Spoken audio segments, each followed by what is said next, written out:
ಮಹಾಶಿವರಾತ್ರಿಯ ಮತ್ತೊಂದು master piece ಶಿವನ ದೇವಸ್ಥಾನ ನಾನಿಗೆ ತೋರಿಸ್ತಾ ಇದೀನಿ. ಆ ದೇವಸ್ಥಾನ ಯಾವ್ದು ಅಂದ್ರೆ 108 ಶಿವಲಿಂಗ ನೋಡಿ.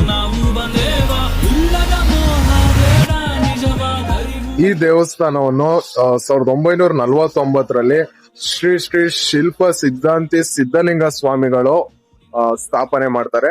ಹಾಗೆ ಜೊತೆಗೆ ಈ ದೇವಸ್ಥಾನವನ್ನು ಶ್ರೀ ಶ್ರೀ ಜಯಚಾಮರಾಜೇಂದ್ರ ಒಡೆಯರ್ ಬಹದ್ದೂರ್ ಅವರು 1949ರಲ್ಲಿ ಉದ್ಘಾಟನೆ ಮಾಡ್ತಾರೆ. ಈ ದೇವಸ್ಥಾನದಲ್ಲಿ ಏನಪ್ಪ ಸ್ಪೆಷಾಲಿಟಿ ಅಂತ ಹೇಳಿದ್ರೆ 4 ವೇದ ಪುರುಷರುಗಳನ್ನ ಸ್ಥಾಪನೆ ಮಾಡಿದರೆ ಅಂತ ನೋಡ್ಕೊಳ್ಳಿ.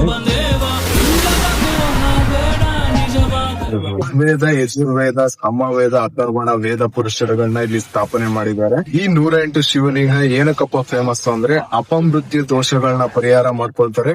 ಜೊತೆಗೆ ವಿದ್ಯಾರ್ಥಿಗಳ ಧ್ಯಾನಾರ್ಜನೆಗೆ ಈ ದೇವಸ್ಥಾನ ತುಂಬಾನೇ ವಿಶೇಷವಾಗಿದೆ. ಮಹಾಶಿವರಾತ್ರಿಗೆ ಮಿಸ್ ಮಾಡ್ದಾನೆ ಈ ದೇವಸ್ಥಾನಕ್ಕೆ ಭೇಟಿ ನೀಡಿ.